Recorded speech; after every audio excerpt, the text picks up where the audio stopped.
안녕하세요. 뉴스와 사람들입니다. 한국이 미국의 민감국가 리스트에 올랐다는 것이 최종 확인되었다는 보도가 나왔습니다.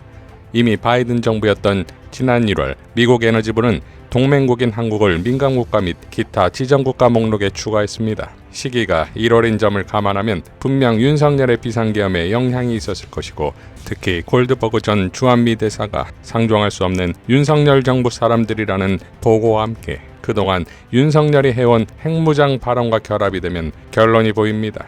이러한 발표가 있기 4일 전인 지난 11일에 있었던 국회 외교위를 보면 윤석열 외교부가 얼마나 무능한지 혹은 얼마나 국민들을 기만하고 있는지를 여실히 보여줍니다. 미국은 아직 우리나라를 그 목록에 넣은 게 아니라 검토 중이다, 그런 얘기도 있고, 또 그게 아니고 4월 15일부터 시행되는데 이미 명단이 확정된 거다, 그런 얘기도 있는데 정확하게 어떻습니까? 아직 최종 확정된 게 아니라는 게 맞는 것 같습니다. 이제 지금 말씀하신 게 단정적이지 않고 아닌 것 같습니다, 이렇게 얘기하셨는데, 아직 확정된 게 아닌 게 맞습니까? 아니면은 미국 주미 대사관과 주한미국 대사관을 통해서 확인한 바로는 아직 확정된 게 아닙니다.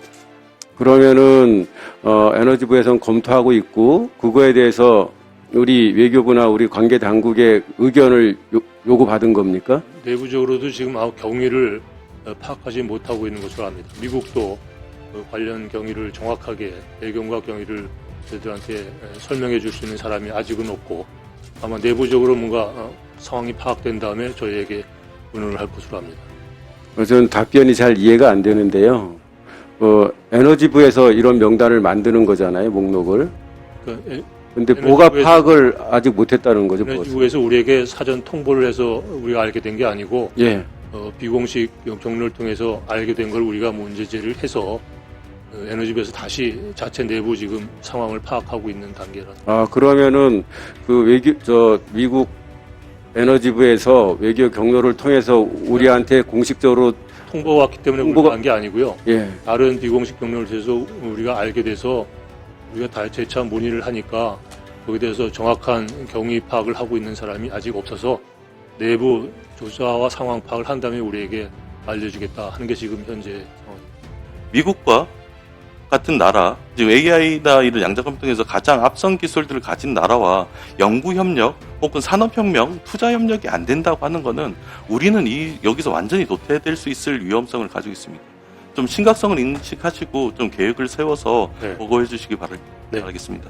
의원님 우려를 충분히 공감하고 있고요. 경각심을 가지고 이 문제를 대처하겠습니다. 근데 아직은 사실관계 파악을 한 후에 걱정을 해도 되지 않을까. 일단은 좀 사실관계 파악을 하고 그 다음에 그 심각성이 있을 경우에는 당연히 그에 맞춰서 저희들이 행동을 하겠습니다.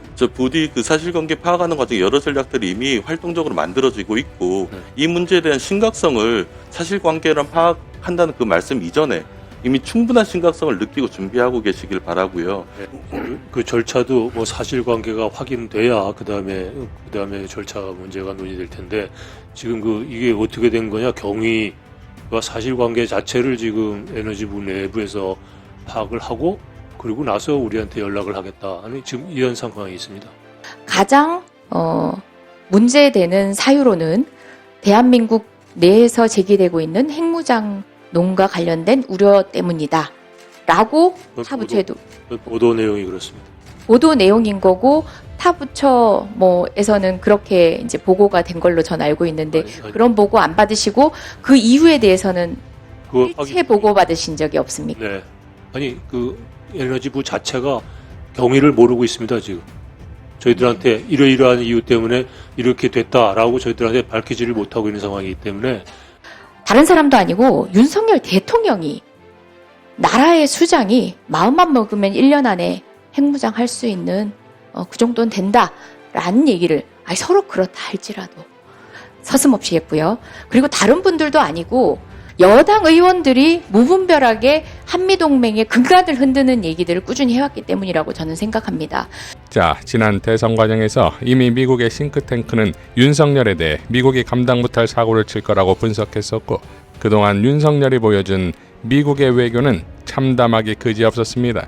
바이든에게 쌍따봉을 날리는 것을 시작으로 김건희는 바이든의 팔짱을 꼈고, 미 의회에 가서 한국의 대통령이 한국어가 아닌 영어로 연설을 했고, 백악관에 가서 노래를 하고 개목걸이를 선물 받더니 남이 나라 대통령의 발언이 새긴 팻말을 대통령 책상 위에 올려놓는 그야말로 차마 눈 뜨고 못 볼 최악의 외교 퍼레이드를 보여줬습니다.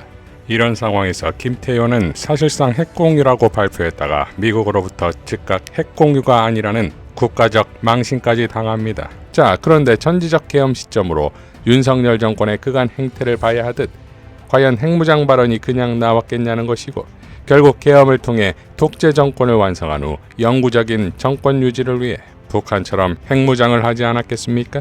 나라가 어찌 되든 말든 말입니다.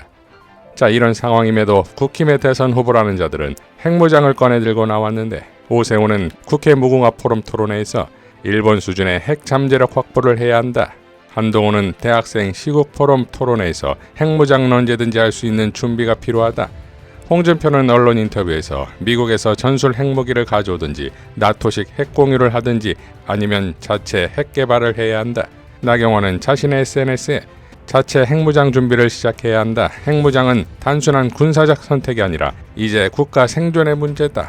라고 밝혔습니다. 자, 이 같은 자신들의 강성 지지층을 위한 발언이 결국 그들이 숭배하는 한미동맹의 파탄을 가져오고 있고, 그것이 민간국가 등록으로 증명되었다 이겁니다. 그러니 저들의 무능과 위선은 이미 대한민국을 몰락시켰습니다. 미국의 발표가 있기 하루 전 주미 의원은 다음과 같이 밝혔습니다. 표류하는 한국, 미국이 한국 정부 권력의 공백기에 한국을 민간국가로 지정할 수도 있다고 한다. 이에 어제 국회는 한미동맹 지지 결의로 화답했다. 그러나 대한민국의 한미동맹 지지 결의는 아무런 의미도 효과도 가질 수 없다. 미국의 글로벌 전략이 일극체제에서 다극체제로 전환을 하고 있기 때문이다. 제프리 삭스는 최근 우크라이나 전쟁은 미국의 대리전이었다고 폭로했다. 지난 30년간 미국과 유럽의 전략을 지배했던 브레진스키의 가르침을 트럼프가 해체했다고 평가했다. 브레진스키는 거대한 체스판에서 러시아를 포위해 미국이 압도적 우위를 가진 일극체계로 가야 한다고 설파했다. 브레진스키의 가르침은 소련 붕괴 이후 지난 30년간 미국의 대러시아 전략이 되었으며, 미국 네오콘뿐만 아니라 오바마, 바이든 같은 민주당 지지자들도 봉쇄 전략을 수행해왔다. 이를 트럼프가 러우간 정전 협상을 제의해 브레진스키 교실을 단칼에 깨버린 것이다. 트럼프의 결단이 고르디우스의 매듭이 될지 아직 단언할 수는 없다. 트럼프 측이 내민 무조건적 30일간의 임시 정전 협상을 아직 러시아가 수용하지 않고 있다. 적어도 미국과 러시아 쌍방이 상대 진영의 뒷마당이나 턱 밑에 군사기지를 두거나 도발 행동을 하지 않겠다는 보장은 할 것으로 보인다. 그렇다면 한반도에서도 인접 중국을 상대로 한 브레진스키 룰이 거두어질 것으로 보인다. 시진핑과 트럼프도 조만간 회담을 조율 중이라고 한다. 우방과 동맹이라는 전통적 외교 노선은 파탄이 나고 있다. 우리에게 민감국가 지정 카드를 꺼낸 것도 그 징후이다. 게다가 전쟁 지원을 호소하는 젤렌스키의 면전에서 지난 미국 대선에서 민주당을 지지했다고 힐난했던 벤스 부통령을 보면 바이든 날리면 형님만 믿고 따랐던 한국에게도 감정을 드러낼 것이다. 그러니까 동맹 지지 결의는 엉뚱한 다리를 긁는 격이다. 동맹의 문제가 아니라 바뀐 미국의 글로벌 전략에 대한 면밀한 대응이 필요하다. 국제적 위기에 대처하기 위해서라도 국내 정치의 공백을 최소화해야 한다. 헌재는 빠른 결론을 내야 한다. 라고 밝혔습니다. 자, 이러니 헌재가 윤석열을 파면시키지 않으면 대한민국이 파면될 상황이다 이겁니다. 이러니 지금 대한민국의 유일한 희망은 이재명이 아니겠습니까? 이상 뉴스와 사람들이었습니다. 시청해 주셔서 감사드립니다.